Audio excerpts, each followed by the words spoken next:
Hi everybody, this is Kevin and welcome back to another comic book review. And since I'm a little bit backed up here on the channel, we're going to do a double review of the last two issues of Justice League, with Justice League number 51 and Justice League number 52, both of which being written by Jeff Loveness with art by Robson Rocha.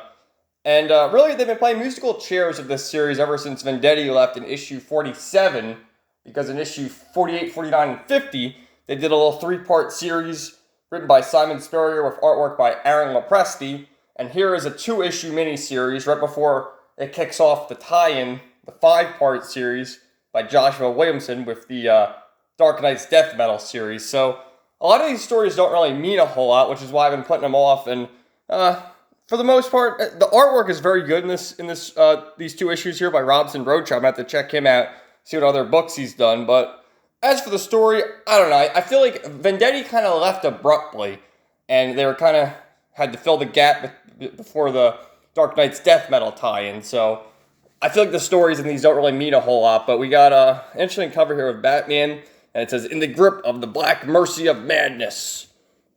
And like I said, the artwork's very good. It's showing all our heroes throughout time, all the heroics they've done. You guys see this is a different team here with Hal Jordan, Aquaman, and then Victor Stone there, Cyborg, and fighting all their battles. You see Darkseid and Brainiac and all sorts of other villains. And like I said, artwork's very good, and it's sort of a reminiscent journey here of their past. And you know, the narrator, Nothing Lasts Forever, and this picks up right after issue 50 ended, where they're leaving space, with the aliens, the Trotha, and all that, and they're just talking about, like I said, it's just their sort of rebirth and Barry Allen disappearing in Crisis on Infinite Earths, Batman, death to Superman here, to Doomsday and all this sort of stuff, and getting reincarnated, and really giving an internal dialogue about how these comic stories never have a definitive ending. They constantly get rebooted and go on over and over again. So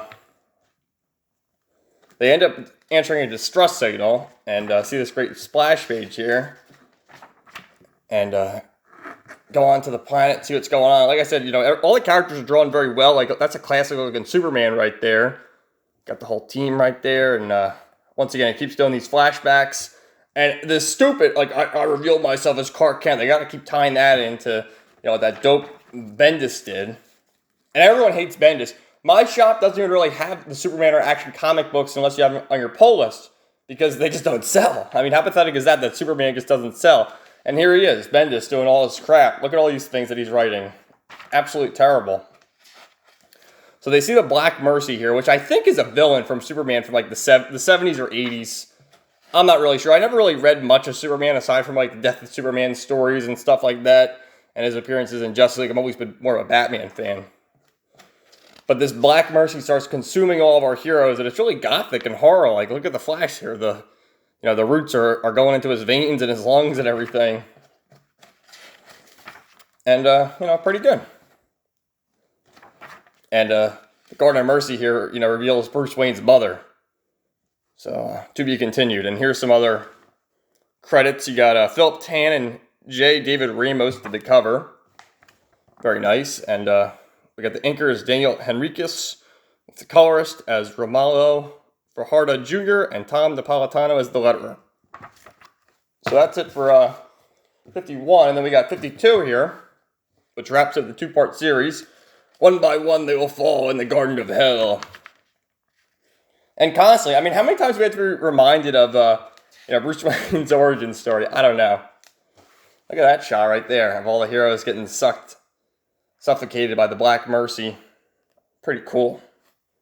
Same team right here. Actually, Cully Hammer did the cover, Nick Darrington the variant again, and yeah, the same credits as the last book and the conclusion. So you got this evil Dark Knight who has sort of been manifested by the Black Mercy, wreaking havoc. This is kind of like a horror book, the gothic drawing right there. And this is more of this Dark Knight's Death Metal one-shot stuff they're gonna do, which is pretty cool. But this is I guess Bruce Wayne's mother, who's been made a physical manifestation by the Black Mercy, reminding Bruce of what he must do and to save the world or whatever, giving him encouragement. But the artwork's good. I mean, I just feel like the story doesn't really need much because, like I said, they're just doing musical chairs, and it's not really going to play much into the overarching story because you have the Dark Knight's Death Metal 5-part series starting next week, I believe. And, how memorable is this really going to be?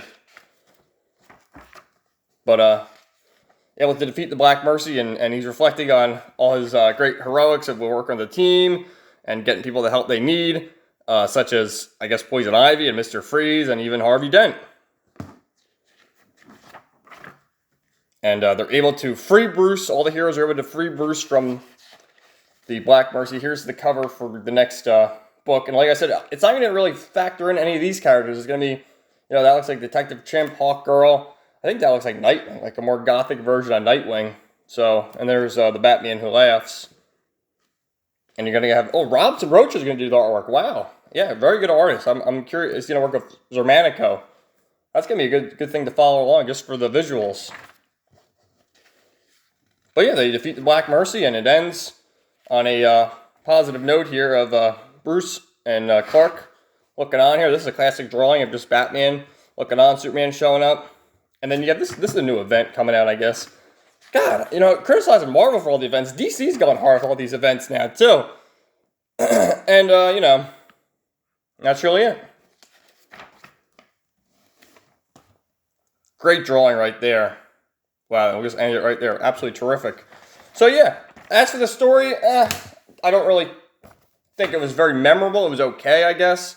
The artwork's very good, giving you a little tease of Robson Rocha before he takes over for Dark Knight's Death Metal. So, yeah, I would say, I guess, skip it and just get ready for the next 5-issue miniseries. And hopefully we'll have a more solid team moving forward after that. I hope Williamson sticks around because, as you know, he's leaving The Flash. So maybe he'll be working on Justice League full-time after that, which will be good. Because he's been doing great with The Flash. But anyway, let me know your thoughts in the comments down below. And stay tuned for more new comic book reviews coming soon. Everybody have a great day.